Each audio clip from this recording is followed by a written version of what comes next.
Hey YouTube, it's Petey Two Finger, and here I've got these two Boss half rack units. This one's a digital reverb and this one's a digital, it's called a pitch shifter delay. This is a backwards box. It does a reverse echo, which is very rare. Now, I got these in 1996 or so, and I've never had a problem with them, and I've used them fairly often. I used to use them a lot. Now they've been sitting for a while, and I went and plugged them in, and sure enough, the echo unit had a nasty, it was just making noise. It was like, and I thought, oh boy, here we go. I bet it's a pot right near where the power comes in. There might be an electrolytic capacitor that failed, a power filtering cap that I'm going to have to replace. Anyway, what I ended up doing is removing the screws, stripping the unit, and I put rubbing alcohol, 90% alcohol. I ran that through the potentiometers, and that fixed it. The unit is now operating flawlessly. So if that sounds, if you've got a piece of gear that's acting up like that and you didn't throw it away or trade it off, and you're maybe you're just watching this for the fun of it, but I got to tell you that you would be surprised of how many pieces of gear that I've brought back around with just these tools, meaning a paper towel, some 90% rubbing alcohol, and some Q-tips. Because more often than not, especially if you're not in a surgical environment, hint, I'm kind of a slob. I used to smoke, which is really, really bad for your gear. And thank goodness I was able to quit smoking. But what you need for these repairs is typically screwdrivers, large size, and then something like this to go quick once you've gotten them cracked open, and then even faster. I like to use makeup brushes to remove debris or dust. And then we have, of course, Q-tips. There was a deep well socket here, which is dis-a-fucking-peered, that's the thing. If I have a deep well socket in my vicinity, oh, here it is. You need this to remove the hoogies, the fasteners for the potentiometers. So what I'm going to start by doing on this is just kind of giving it a once-over with the alcohol. We've got some old pads here with double-sided tape style pads. So we've got green, blue, yellow, orange, orange. Can you try to remember that for me? And then what you do when you're putting these back on,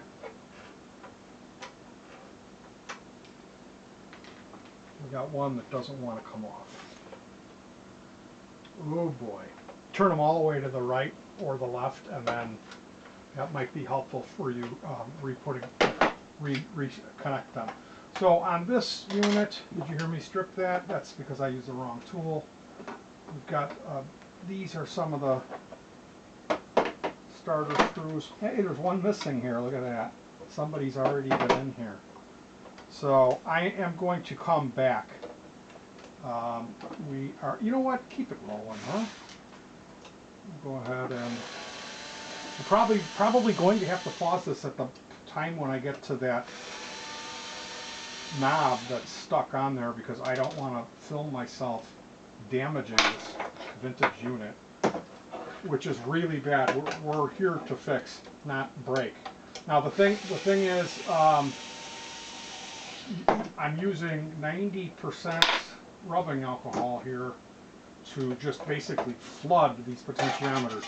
Just squirting it in there. Oh, guess who was in here? Petey was in here. Oh, maybe it wasn't me.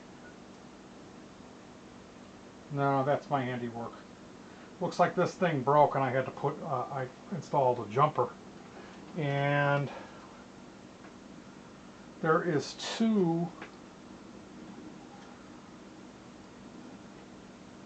this knob, there we go, just needed a little bit more encouragement. So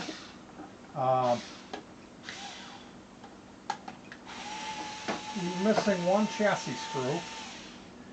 And I'm not sure what I did with the, hey, we could go back and watch the tape and see what I did with these other two screws that I first removed. Basically, anytime there's 1/4-inch jacks, those usually should be cleaned. Yeah, those are a different color, so those are real obvious. And what I do to clean the 1/4-inch jacks is I will pre-wet a Q-tip, get it soaked with rubbing alcohol. Actually, this alcohol has mixed with naphtha. It dries up faster than 90% rubbing alcohol. So just to see, yeah, that's not the best. I had one that ripped on the other unit, and I used a tweezer to pull the remnant out. Yeah, see, I don't know if you can see that. There's filth on there that came out of that jack. Yeah, this is pretty disgusting, this one here. This could actually just use for a soak-in bath. Just soak the whole thing in rubbing alcohol. Now, this has already been done. I've done this once before. There's ground strap wires that come in and ground the whole board, and normally I would add my own solder to this because more often than not the solder that they use, here's some of my own solder, is lead free, and it's just difficult to work with. So we got those off of there, and now we're gonna, what screws did I forget? Ah, that's why I didn't know where those other screws were. I never took them off yet. How do you like that?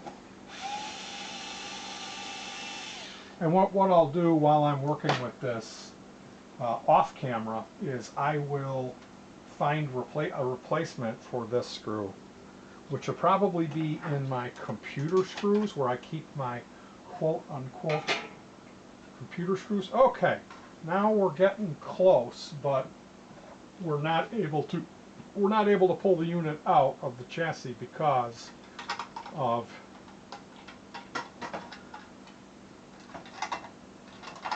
these fasteners here that are holding everything in. And once we get these ripped off of here, I'll be able to actually physically access the tops of the potentiometers, and that's where I'm going to pour the alcohol. Now, here's where we get to an important message brought to you by Keg Deoxit. That's the stuff that you can buy, which is expensive, and spray that in as contact cleaner, pot cleaner. This is the stuff that, as techs, we will use this when we can't fully disassemble. Like, let's say we don't want to fully disassemble this unit, and we can clearly see the tops of the pots or the splits in the pots, or where you would be able to spray this cleaning fluid in there. And then what you do once it's wet is you spin these back and forth, and that will clean it. And it'll fix a lot. If you have scratchy pots, you don't have to replace them. They just need to be cleaned. So that's what we need to do at that point, is get it so we can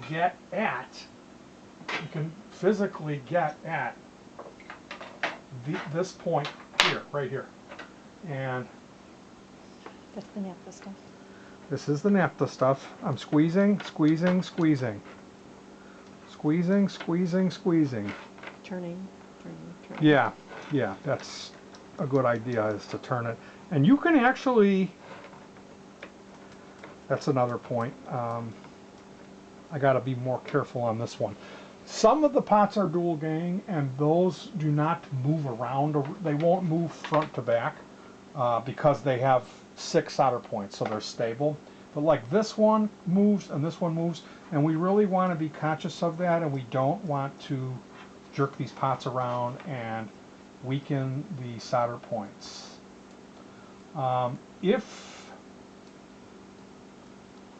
If you were going to go all out, and let's say you were going to do this job for someone rather than yourself and you really cared. The other thing you would do when you have it open is go through and on all of the jacks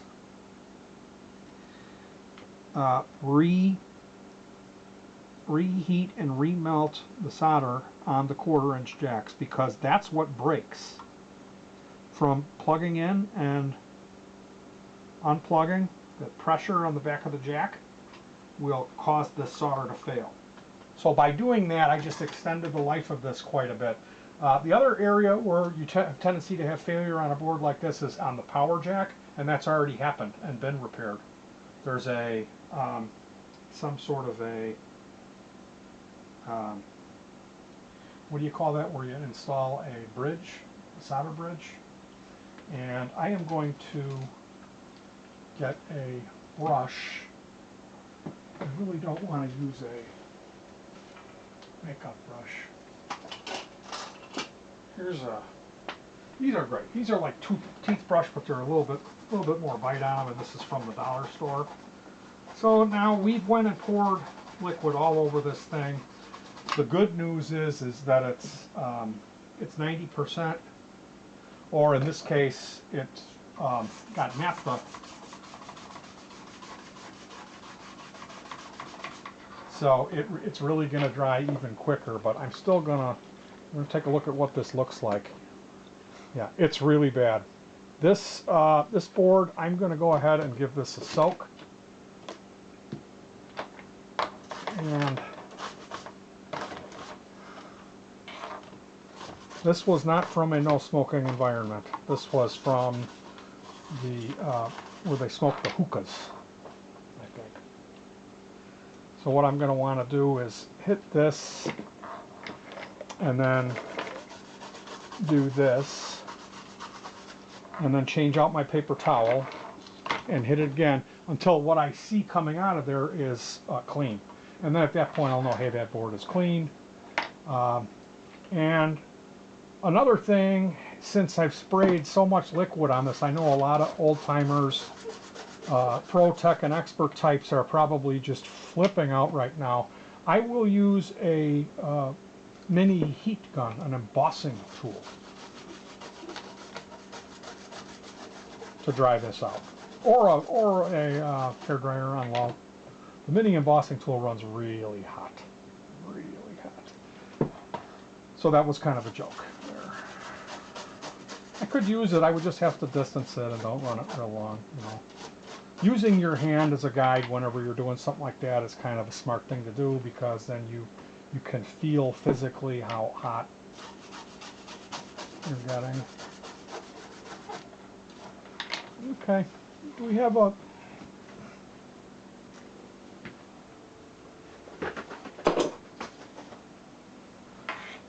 thank you. So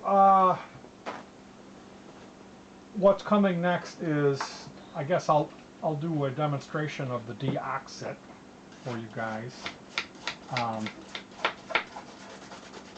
Look at that, it's not as yellow as it was though. You remember how yellow it was the first time? Mm-hmm. Yeah, it's almost there. Let's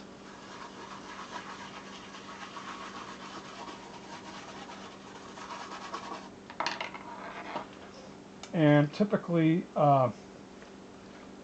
once you go through this process, you'll be set. You'll be set for a long time as far as the operational life on this device, because we've cleaned it, and the pots. And I go and I do the switches too. I'll go in here, and there's a little metal spring tab there, here. You can see there's LEDs at play in this. Those might need to get bent back a little bit. But for now, I think I'm going to let you guys go. The deoxit, if you want me to demo that, this is really expensive stuff. And like I said, I tend to not use this unless I can't get at it. But it's the same thing. You just do one of those, and then it goes back. And this stuff is wonderful. This is expensive, but it's worth every penny. And what I will be doing here is, you can see that's the liquid, that's all from pot cleansing and switch cleansing. All this droplets that are pouring off right now, that's all from pot cleansing. And you really don't have to worry about the stuff getting wet so much. People tend to freak out about that, but it's not submerged and it's alcohol. It's gonna be completely dry because I'm gonna heat the board. So I'll probably do one more round of, this is the naphtha hull, and then we'll break the heater out.